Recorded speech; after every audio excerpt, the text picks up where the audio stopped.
Putang in a mocha. Diva or is none trabaho. Bakit TikTok can none TikTok John? Binabayaran ka ba para mag-TikTok? Siniswelduhan ka ba para mag-TikTok? Umayos ka putang ina mo. Mag-focus ka sa trabaho mo para hindi mabwisit sa'yo boss mo. Huwag kang tamad. Huwag kang kopal. Hindi lang oras ang ninanakaw ng distractions. Buhay mo ang kinukuha nila. Bawat minutong ibinibigay mo sa walang kwentang bagay, minuto yang ninanakaw mo sa kinabukasan mo. Isipin mo yon mabuti. Masarap sa pakiramdam ang social media. Masarap ang lipat-lipat ng ginagawa. Masarap mag-check ng phone. Masarap mag-scroll. Gustong-gusto yan ng utak mo. Dopamine drip yan. Pero ang comfort, pumapatay ng ambisyon. Ang pagfo-focus ay di komportable dahil pinipilit nito ang utak mong mag-operate sa mas mataas na level.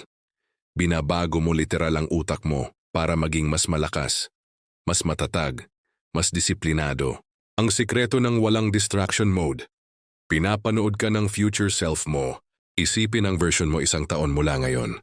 Yung version bang yon, mas kaunti ang stress, mas malaki ang salary mo, mas marami kang free time, mas maraming opportunities, mas confident.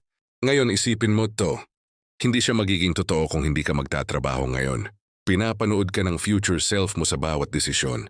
Kapag nagtrabaho ka imbes na mag-scroll, kapag tinapos mo imbes na dinedelay, kapag nag-focus ka imbes na tumakas, sabihin mo ng malakas ang simple linyang ito. Kontrolado ko ang attention ko. Walang nagmamay-ari nito kundi ako. Hindi ako naghihintay ng motivation, gumagawa ako ng momentum. Karapat-dapat ang future self ko sa focus ko ngayon. Ninanakaw ng distractions ang goals ko.